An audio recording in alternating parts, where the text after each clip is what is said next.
In this video, we're going to discuss life planning and give you a 4-step process that will help you plan your life. You are the biggest and most important project you are ever going to work on. With every decision and action you take each day, you're deciding whether you will live a life filled with abundant happiness or misery. Think about it. We're bound by restraints such as time, money, willpower, and resources. However, many of us go through life without an agenda. Take, for instance, Jonathan here.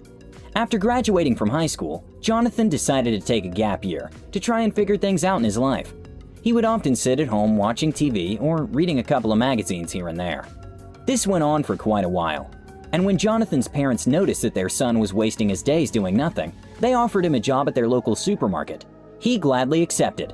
After some time, his parents kept insisting that he should go to university, and they kept insisting and insisting. Eventually, after consistent nagging from his folks, young Jonathan caved in and decided to go to university. He chose to study business and hopefully do something meaningful with his life. Jonathan never really had a plan for his life after university, and the only reason why he went to university was to please his nagging parents. After graduating from university, Jonathan had no immediate plans to join a company. So he decided to work as a bartender while he thought of something to do with his life. But Jonathan was never in a hurry. Days rolled by, which turned into months and eventually years, as he lived in the same tiny apartment while working as a bartender. He loved his job, and he enjoyed being in the company of strangers, serving them drinks and sharing stories. Jonathan honestly thought he would work there for the rest of his life, serving drinks and meeting new people.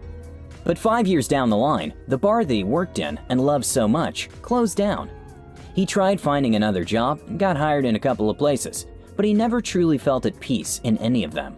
Working a 9 to 5 every day, sitting in a cubicle doing mundane tasks, wasn't the life he wanted to live. So he would often quit these jobs. He tried getting another bartending job, but nobody would hire him. The economy wasn't doing so well, and bartending jobs were few and far between. Since then, Jonathan has decided to wallow in misery and not do anything but drink his life away. At 30 years old, Jonathan is beginning to feel the pressure of life weigh down on him. Most of his friends already have jobs and are working towards paying off their college debts and building meaningful relationships. He has no money to clear his bills, and his landlord has issued several eviction notices. The utility companies won't stop calling either. Interestingly, Jonathan has chosen to blame life for his misfortunes by saying that it's not his fault things aren't working out. His friends are already used to hearing him say, "Why is this happening to me? Why is life punishing me? What did I do wrong? I mean, I'm a nice guy.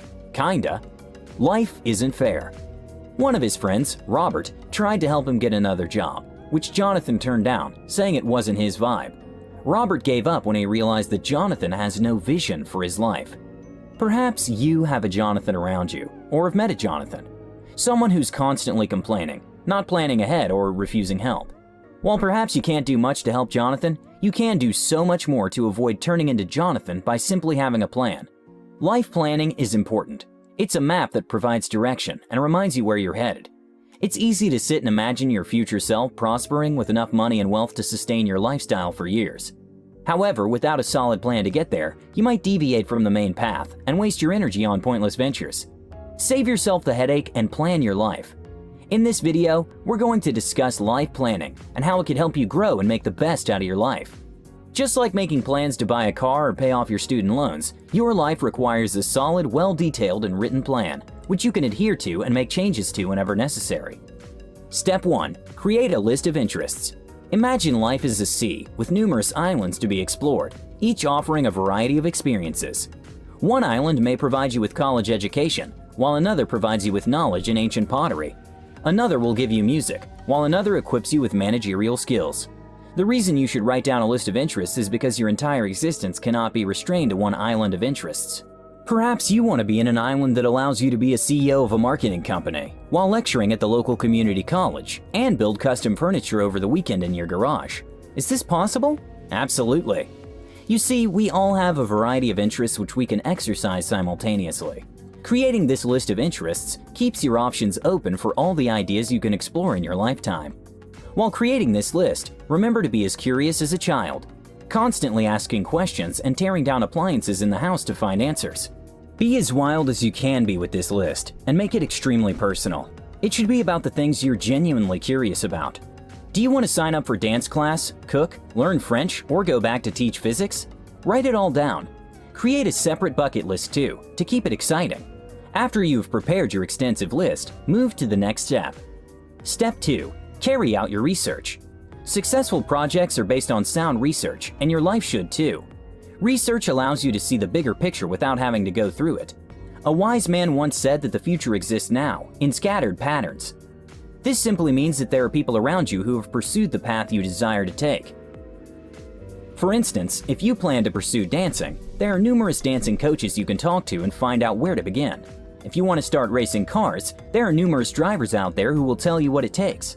Engage people in conversations and listen to their perspectives and advice. This will help you gauge if you have the requisite resources to pursue an idea. It will also help you prepare for the future. For example, if your plan includes being a manager at your company, then you need to observe the hierarchy ahead of you. Know what it takes to move up and eventually become a manager.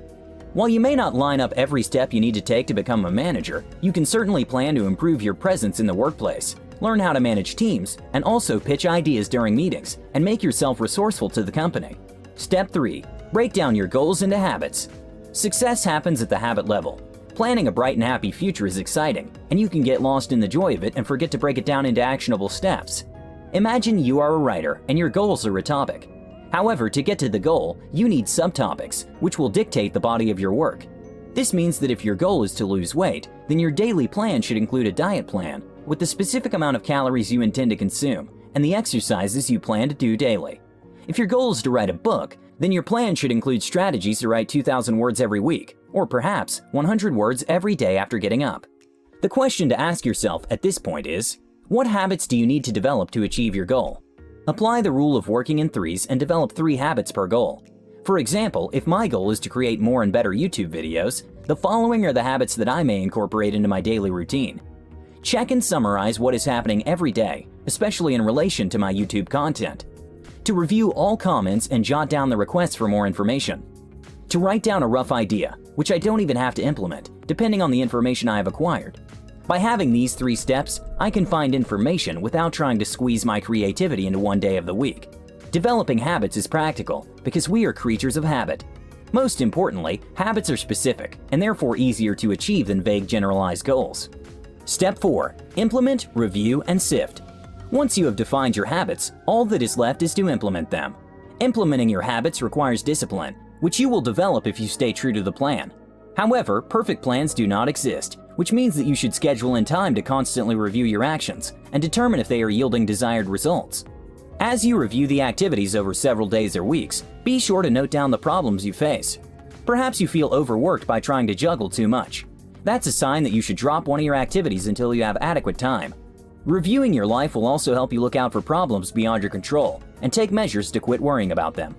While reviewing your life, you'll also find that some habits are worth sifting. It may be difficult to drop certain habits, but you will have more energy for important aspects of your life when you do. So, take time, review, and sift. Lay down the unimportant things and replace toxic habits with beneficial ones. Remember to also stay flexible and be open to other ideas you might find along the way that can support you in the future. All in all, enjoy planning your life, because failing to plan is planning to fail. Thank you guys so much for watching. Please share the video with a friend or two and leave your thoughts below. With that said, I will see you all in the next one.